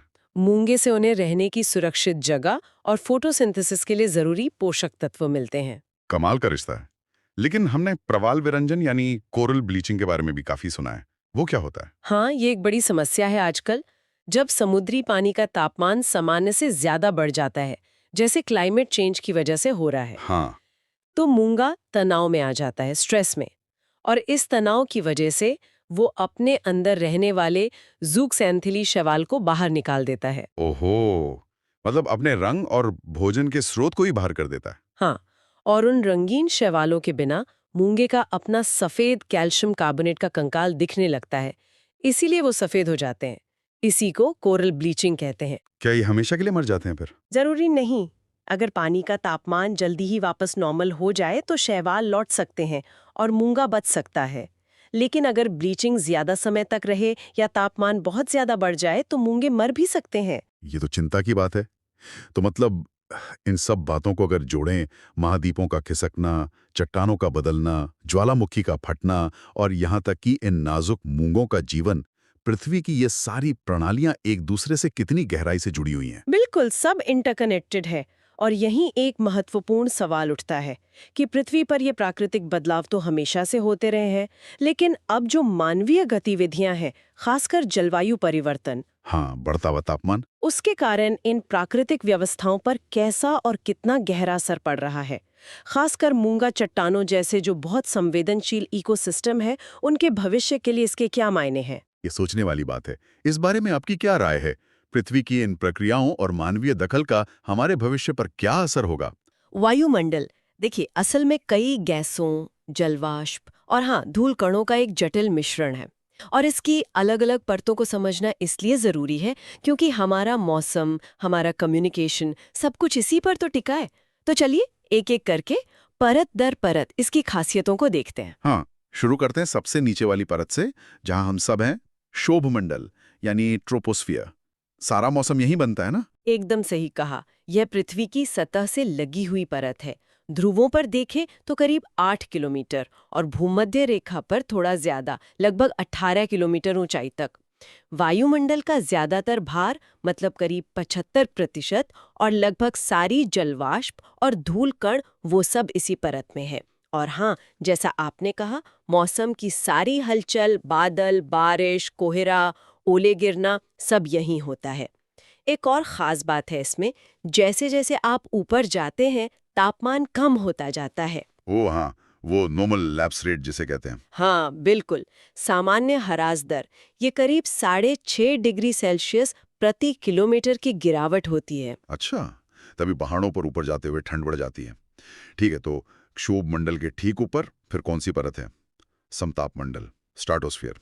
मैंने सुना है वो काफी शांत रहती है। हाँ, क्षोभ मंडल के ठीक ऊपर और लगभग 50 किलोमीटर की ऊंचाई तक फैला है समताप मंडल।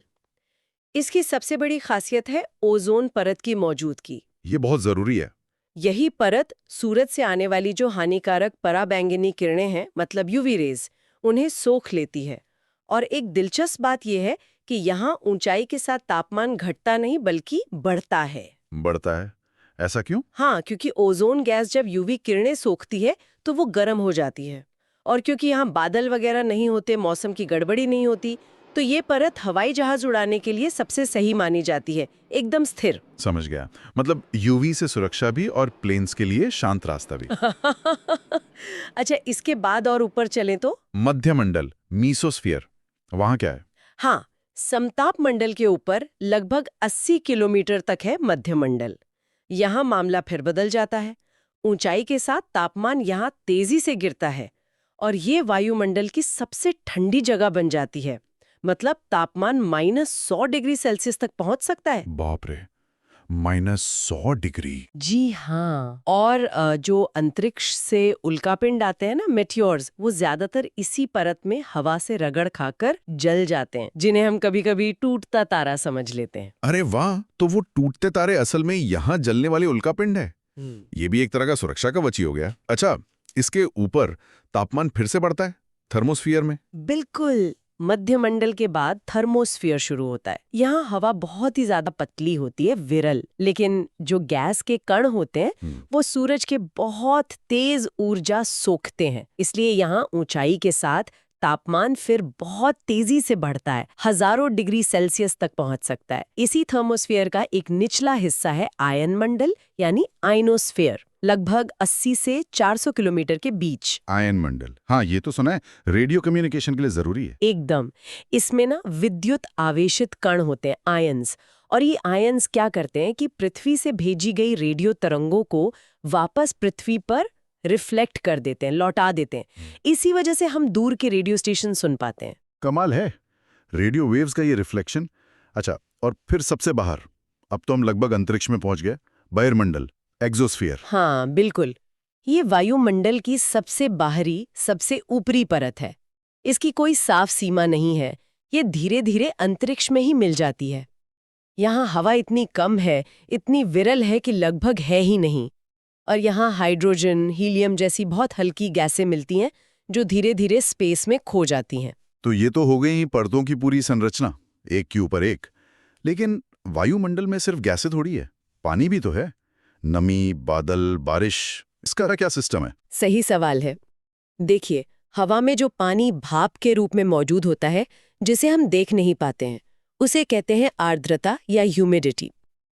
जब ये भाप वाली हवा ठंडी होती है तो ये भाप वापस पानी की छोटी छोटी बूंदों या बर्फ के क्रिस्टल्स में बदल जाती है।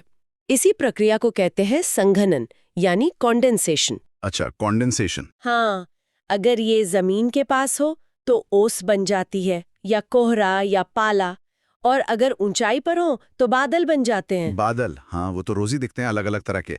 इनका भी कोई क्लासिफिकेशन होता है? हाँ बिल्कुल होता है। मुख्य रूप से ऊंचाई और उनकी बनावट, मतलब वो दिखते कैसे हैं, उसके आधार पर। जैसे सबसे ऊंचाई पर जो पतले रेशे जैसे दिखते हैं वो पक्षाभ मेघ यानी सिरस क्लाउड्स होते हैं।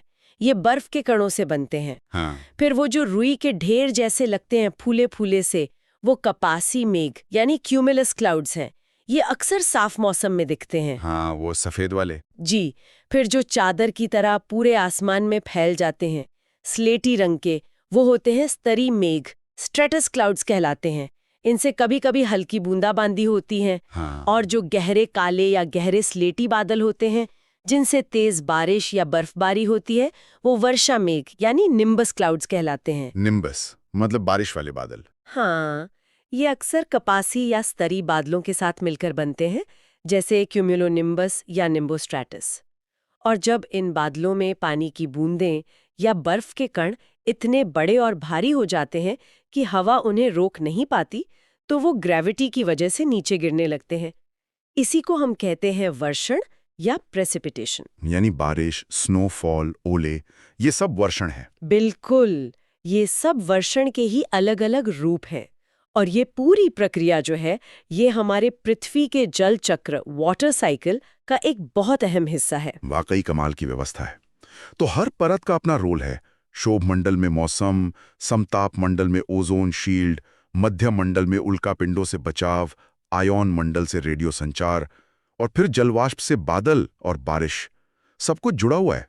बिल्कुल सही। और ये सब जानकर ये सोचना भी जरूरी हो जाता है कि हम मानवीय गतिविधियां जैसे प्रदूषण फैलाना, ग्रीन हाउस गैसें बढ़ाना, इनसे इन परतों पर क्या असर डाल रहे हैं, खासकर क्षोभ मंडल और समताप मंडल की ओजोन परत पर। इसके क्या नतीजे हो सकते हैं हमारे भविष्य के लिए, जलवायु परिवर्तन के रूप में या ओजोन परत के कमजोर होने के रूप में, ये सोचने वाली बात है। भू आकृति विज्ञान, जियोमोर्फोलॉजी की दुनिया में चलते हैं। ये जानना वाकई में दिलचस्प है कि हमारे चारों तरफ ये पहाड़, ये घाटियां और मैदान आखिर बनते कैसे हैं, और वक्त के साथ इनमें बदलाव क्यों आता रहता है। बिल्कुल, ये एक लगातार चलने वाली कहानी है, पृथ्वी की अपनी कहानी। देखिए, जहां तक मैंने समझा है, मोटे तौर पर 2 तरह की ताकतें काम करती हैं। सही कह रहा हूं? हाँ, बिल्कुल सही। 2 मुख्य तरह की। एक तो वो जो धरती के अंदर से आती हैं, उन्हें हम कहते हैं आंतरिक बल, एंडोजेनिक फोर्सेस। जी, एंडोजेनिक। और दूसरी वो जो धरती की सतह पर बाहर से असर डालती हैं, वो है बाह्य बल, यानी एक्सोजेनिक फोर्सेस। हाँ, एक्सोजेनिक। तो आज हम इन्हीं 2 ताकतों और इनसे बनने वाली जो अलग-अलग आकृतियां हैं, जिन्हें स्थलाकृतियां या लैंडफॉर्म्स कहते हैं, उन पर थोड़ा गौर करेंगे। हाँ, ये समझना जरूरी है कि ये दोनों बल कैसे मिलकर काम करते हैं। तो पहले बात करते हैं इन आंतरिक बलों की, एंडोजेनिक फोर्सेस। इनको ऊर्जा कहाँ से मिलती है? पृथ्वी के अंदर से। हाँ, पृथ्वी के बिल्कुल अंदरूनी हिस्सों से, जैसे पृथ्वी के गर्भ की जो गर्मी है, या फिर वो जो रेडियोधर्मी तत्व होते हैं, उनके टूटने से, उससे भी ऊर्जा निकलती है। अच्छा। और इसमें कौन कौन सी प्रक्रियाएं आती हैं? एक तो शायद वो पटल विरूपण। डायास्ट्रोफिज्म। हाँ, पटल विरूपण। ये एक बहुत बहुत धीमी प्रक्रिया है। धीमी मतलब? कितनी धीमी? जिसे जमीन का एक बहुत बड़ा हिस्सा धीरे धीरे लाखों सालों में ऊपर उठता है या नीचे धंसता है। जैसे बड़ी बड़ी पर्वत श्रृंखलाएं बनती हैं ना, वो इसी से। ओह, तो हिमालय जैसे पहाड़ इसी धीमी प्रक्रिया का नतीजा है। हाँ, बिल्कुल, ये एक बड़ा उदाहरण है। लेकिन आंतरिक बलों में सिर्फ धीमी प्रक्रियाएं नहीं है। अच्छा, और क्या है? कुछ अचानक होने वाली घटनाएं भी हैं, जैसे ज्वालामुखी का फटना। हाँ, वो तो अचानक होता है। और भूकंप भी? भूकंप, ये सब आकस्मिक बल है, सडन फोर्सेस। तो ये सारे बल मिलकर असल में धरती पर नई आकृतियां बनाने का काम करते हैं। बनाने का काम, मतलब ये कंस्ट्रक्टिव हैं। हाँ, ये बहुत दिलचस्प बात है। ये आंतरिक बल पृथ्वी की सतह पर ऊंचाई और गहराई पैदा करते हैं, मतलब विषमताएं बनाते हैं। इसीलिए इन्हें रचनात्मक बल या कंस्ट्रक्टिव फोर्सेस भी कहा जा सकता है। बिल्कुल। अच्छा, ये पृथ्वी को उसका शुरुआती ढांचा देते हैं, जिस पर फिर बाहरी ताकतें काम करती हैं। एकदम सही। ये एक कैनवस तैयार करते हैं, जिस पर फिर एक्सोजेनिक फोर्सेस अपनी चित्रकारी करते हैं। कमाल है। तो ये अंदरूनी ताकतें तो हो गई निर्माता। हाँ। अब आते हैं बाहरी ताकतों पर, एक्सोजेनिक फोर्सेस।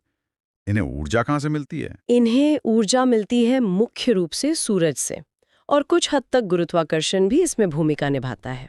सूरज से? जी। कैसे? देखिए, सूरज मौसम और जलवायु को कंट्रोल करता है। तापमान, बारिश, हवा, ये सब एक्सोजेनिक प्रक्रियाओं के लिए जरूरी हैं। अच्छा, तो इन्हें ऐसे समझे जैसे कोई मूर्तिकार हो जो अंदरूनी ताकतों से बने पत्थर या जमीन को धीरे धीरे तराश कर नया रूप दे रहा हो। हाँ, ये उपमा काफी अच्छी है। बिल्कुल, ये तराशने का काम करते हैं।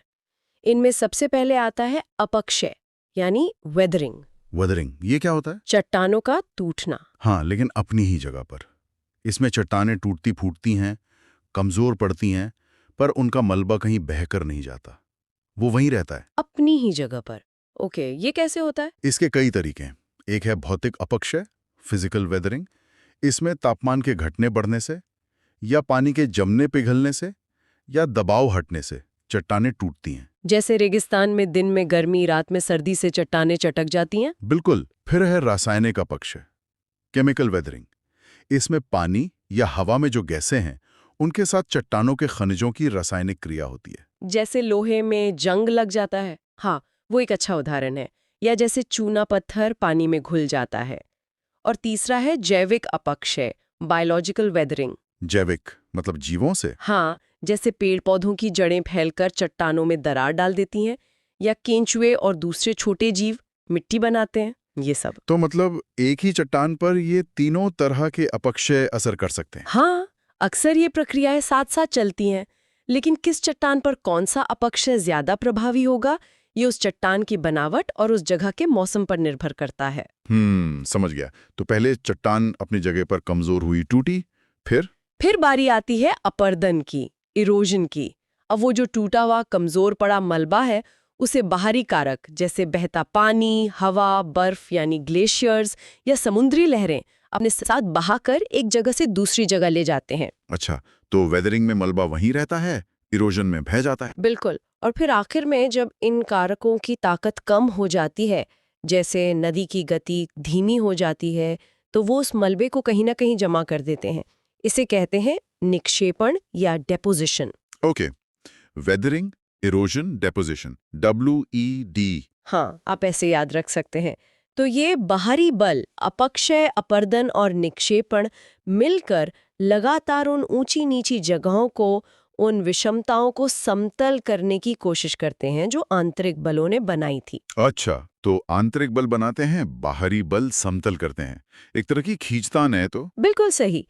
इसीलिए बाहरी बलों को कभी-कभी विनाशकारी या समतल करने वाले बल, डिस्ट्रक्टिव फोर्सेस या ग्रेजुरेशनल फोर्सेस भी कहते हैं। इसका एक बढ़िया उदाहरण हमें नदियों के काम में देखने को मिलता है ना? हाँ, नदियाँ भू आकृतियां बनाने में बहुत महत्वपूर्ण भूमिका निभाती हैं। सोचिए, जब कोई नदी पहाड़ों से निकलती है, हाँ। अपनी युवा अवस्था में, यूथफुल स्टेज में, उसकी रफ्तार बहुत तेज होती है, ढलान ज्यादा होता है, हाँ, बिल्कुल। तो वो अपने रास्ते में नीचे की तरफ जोरदार कटाई करती है। वर्टिकल इरोजन कहते हैं इसे शायद। जी, लंबवत अपर्दन या वर्टिकल इरोशन। वो अपनी घाटी को गहरा करती जाती है। और इसी से बनती हैं वो गहरी संकड़ी वी आकार की घाटियां, वी शेप्ड वैलीज। हाँ, और कभी-कभी तो ये इतनी गहरी और संकरी हो जाती हैं कि उन्हें गॉर्ज या अगर बहुत बड़ी हो तो कैनियन कहते हैं। जलप्रपात यानी वाटरफॉल्स, वो भी अक्सर इसी अवस्था में बनते हैं। अच्छा, लेकिन फिर जैसे ही ये नदी पहाड़ों से उतरकर मैदानी इलाके में आती है, प्रौढ़ और फिर वृद्धावस्था में, मैच्योर और ओल्ड स्टेज, तब क्या होता है? तब ढलान कम हो जाता है तो नदी की रफ्तार धीमी पड़ जाती है।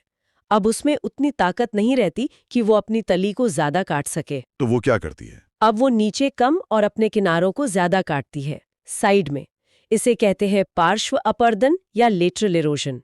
इससे घाटी चौड़ी होने लगती है। और वो जो मलबा पहाड़ों से बहाकर लाई थी, उसका क्या होता है? हाँ, अब रफ्तार कम होने से वो उस मलबे को संभाल नहीं पाती, तो उसे जमा करना शुरू कर देती है। डेपोजिशन शुरू हो जाता है। इसी से बनते हैं वो चौड़े चौड़े बाढ़ के मैदान, फ्लड प्लेन्स। बिल्कुल। और नदी अब सीधे बहने की बजाय सांप की तरह घुमावदार रास्तों पर चलने लगती है।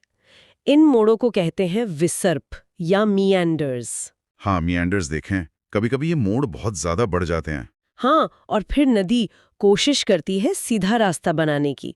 जब वो ऐसा कर लेती है तो वो पुराना घुमावदार हिस्सा कटकर अलग हो जाता है और एक झील बन जाती है। उसे ही गोखुर झील कहते हैं, ऑक्सबो लेक, क्योंकि वो गाय के खुर जैसी दिखती है। हाँ, बिल्कुल, ऑक्सबो लेक।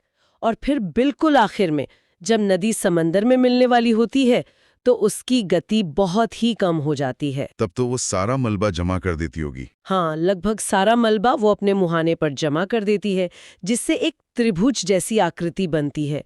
उसे ही डेल्टा कहते हैं, जैसे गंगा ब्रह्मपुत्र का डेल्टा।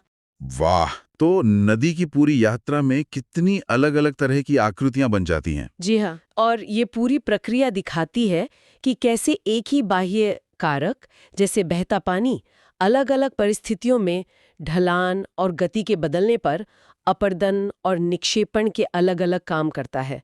युवा अवस्था में वर्टिकल इरोजन मुख्य है, फिर लैटरल इरोजन और डिपोजिशन बढ़ जाता है।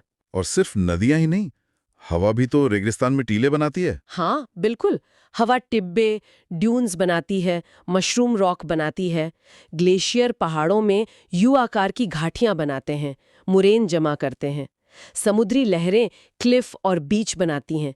ये सब बाह्य बलों के ही उदाहरण हैं जो लगातार धरती को नया रूप दे रहे हैं। तो कुल मिलाकर हमारी पृथ्वी की सतह ये इन अंदरूनी बनाने वाली और बाहरी तराशने वाली शक्तियों के बीच चल रही एक निरंतर कशमकश, एक डायनामिक एक्विलिब्रियम का नतीजा है। हाँ बिल्कुल सही कहा आपने।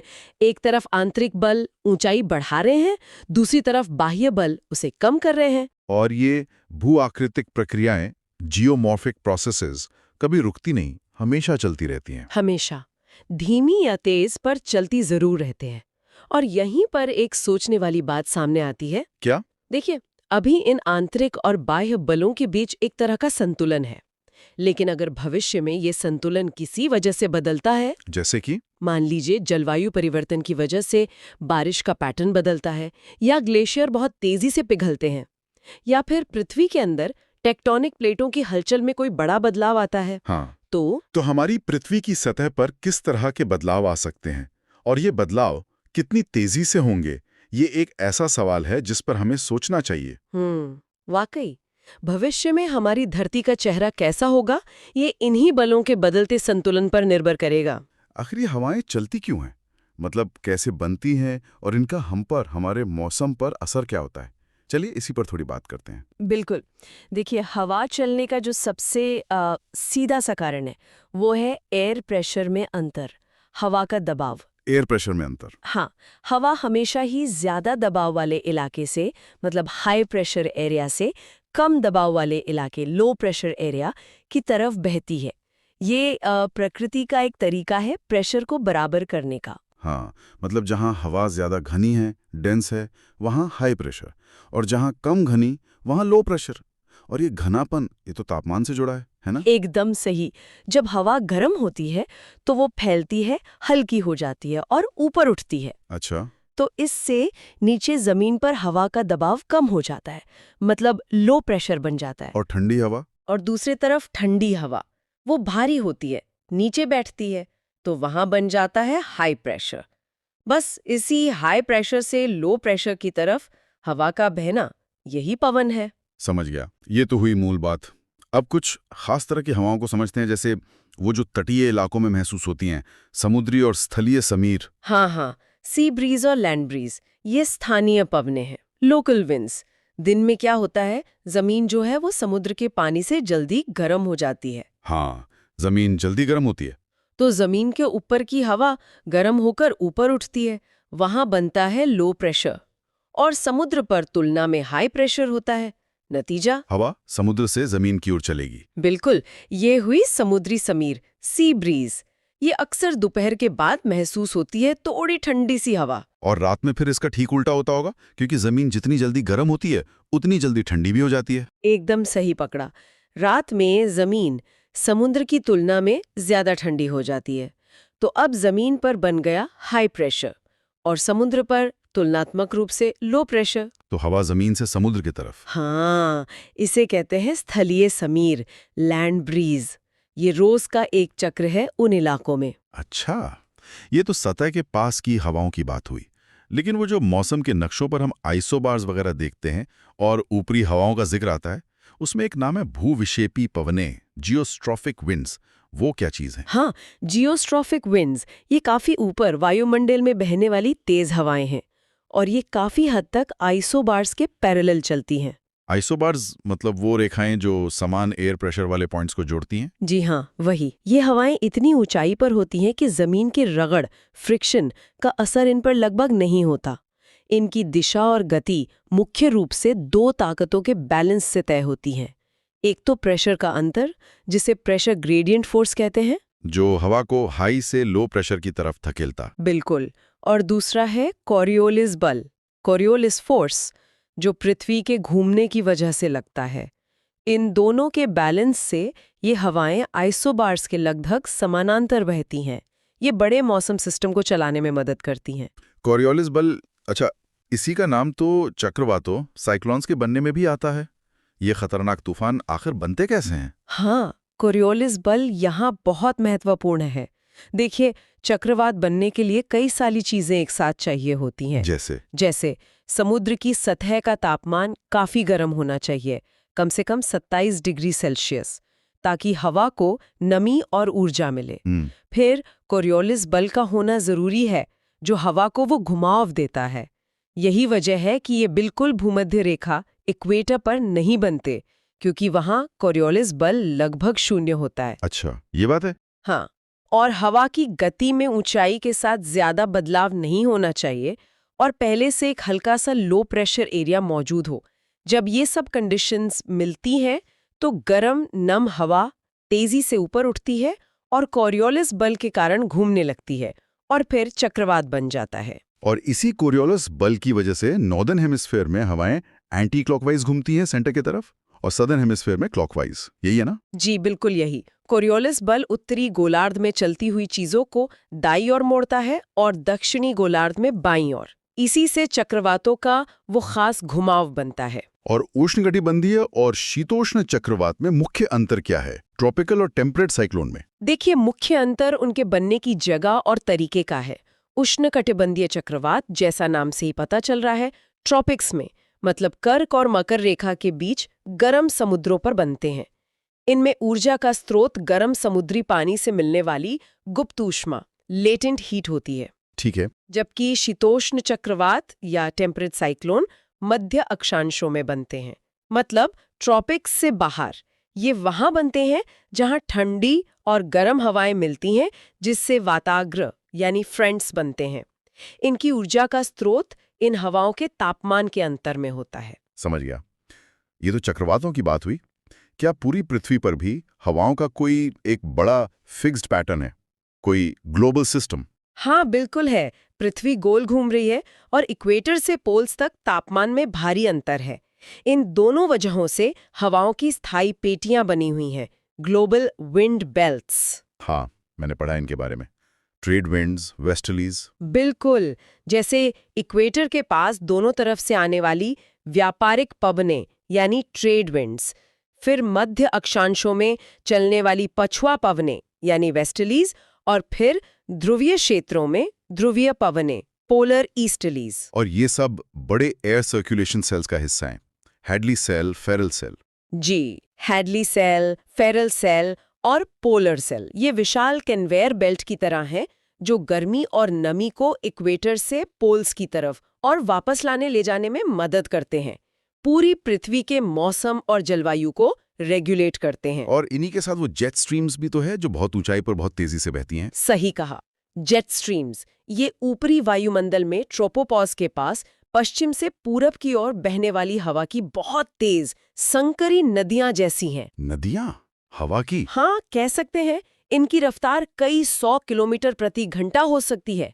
ये भी वेस्टर्लीज का ही हिस्सा है, और खासकर मध्य अक्षांशों के मौसम को, जैसे तूफानों के रास्ते और उनकी तीव्रता को बहुत ज्यादा प्रभावित करती हैं। तो कुल मिलाकर हमने समझा कि हवाएं चलती हैं प्रेशर के अंतर से।